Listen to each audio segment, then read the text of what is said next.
We've got some sleeve cables. You'll notice these are the Inland brand, my go-to. They're 30 bucks. Makes any system look nice.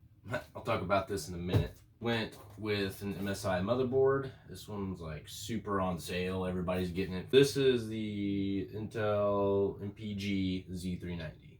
So this is MSI, and the idea behind this is actually try to do a pretty good MSI themed build. And I'm actually trying to do an MSI 3060 Ti, but as you might know, they're practically impossible to find. MSI doesn't really make memory, so we went with the Trident Z Neo. Now this is CL18, but it's 3600 megahertz. I figured it'd be better than going 3200 megahertz, and it's the RGB, really good memory. Literally gonna have no problems with it. It's gonna go perfect with the i9 9900K, which most people don't realize it, but this is so competitive with almost all of AMD's chips. The Micro Center, they are selling them for $300. Plus, obviously, motherboard combo. You know, these used to come in these type of boxes, and you know, I really don't understand the difference there. There really is no difference, just the packaging. So usually I go with the Inland drives, the M.2s. Crucial, makes great brand of SSDs. And pretty much the same transfer speeds, down speed, up speeds, everything like that. His budget is $1,600. And you gotta imagine how hard it is to get a 3060 Ti with this build. And I've showed you just about everything, what I have so far. So like I said, I'm doing an MSI themed build. And MSI doesn't really have power supplies either, amongst memory. The closest thing I can find is Red Dragon. It's gonna match MSI. And there's a dragon on it, right? There's a dragon. So, dragons. So this is the RGPS 700 watt. It is a bronze. I usually like to go gold rated. Okay, we're on a budget, and I don't know how much extra I'm gonna have to save back into the budget to even get a 3060 Ti. I'm almost considering going with a 2070 Super, and that's about the same price as a 3060 Ti, right? I mean, the idea is I want to go no minimum than a 2060 Super. I want that ray tracing, especially he's going to be playing Cyberpunk. He plays a lot of Call of Duty, Warzone. Actually, not the Warzone, the multiplayer in Warzone. So anyways, this power supply is fully modular. It is bronze rated, 700 watt. Should be plenty enough, and there's a lot of great reviews on this power supply, so it can't be that bad. It's going to power everything, and you're not going to lose frames per second because your power supply can't keep up. So this is a pretty good buy. And like I said, usually I go with the power spec Micro Center version power supplies, which used to be what was it? Not power spec, but it was actually Inland power supplies, but they changed it to power spec. So the last thing I want to show you is the other thing for the build, besides graphics card that I don't have and I can't get. But we got the MSI Mag Gunnier 110R. So this case, I'm gonna tell you something about this case.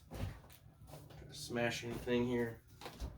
So one thing about this case, I gotta say, is this case right here is already in pre-builds at Best Buy, even probably Walmart. So this case is like a pre-built case. I don't know how to explain it. There's a lot of pre-builds built in this case that MSI actually markets other than just the tower itself, which is really cool. But MSI actually sells computers actually off the shelf in this case. So I figured I'm gonna do something better than their pre-builds. And that's their idea about it. You know, speaking of something, I am missing something. And that would be the liquid cooler. Even on a $1,600 budget, this is the stuff you can get. I mean, if you could, I'm not trying to ramble on about anything else, but change the subject, but if you go to Best Buy and you look at their pre-built PC, this MSI case, it's not a bad system. It's a 10700 or 10700F, I think. It's got a 2070 Super, which is pretty nice. But let's just point this out. First of all, the one thing that I will say good about their pre-build is they use a decent motherboard.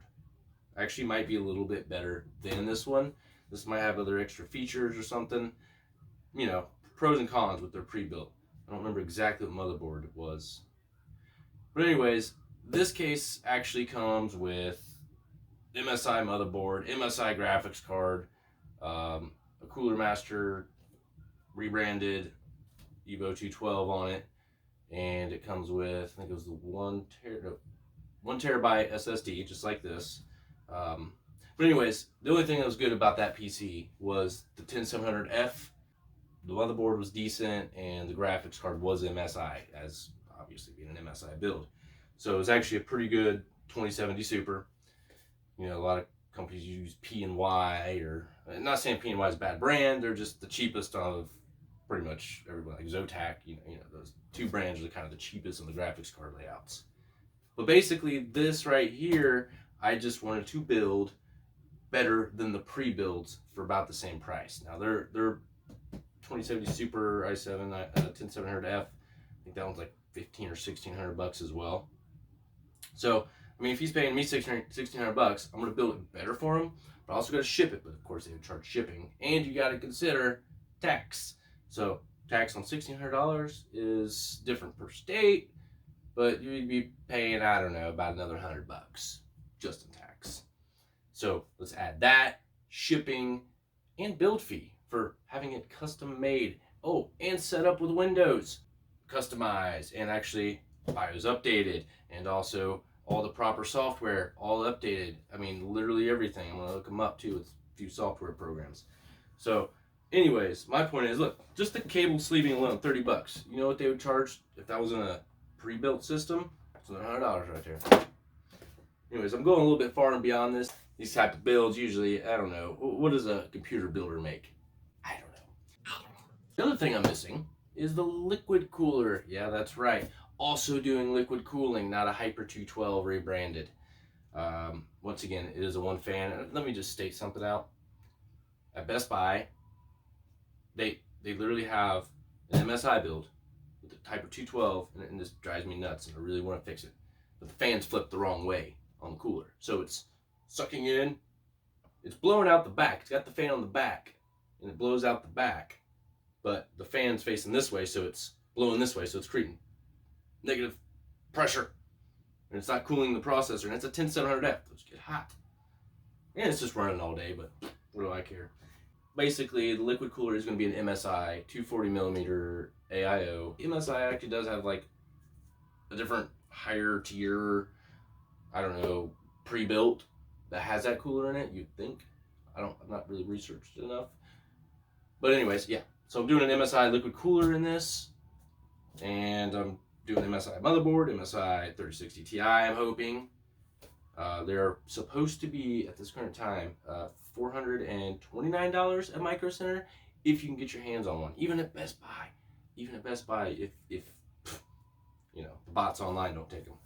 So that's pretty much it for this build. I will conclude more once I start building this. I'll show you. So I'm going to go ahead and get to it. And here we go.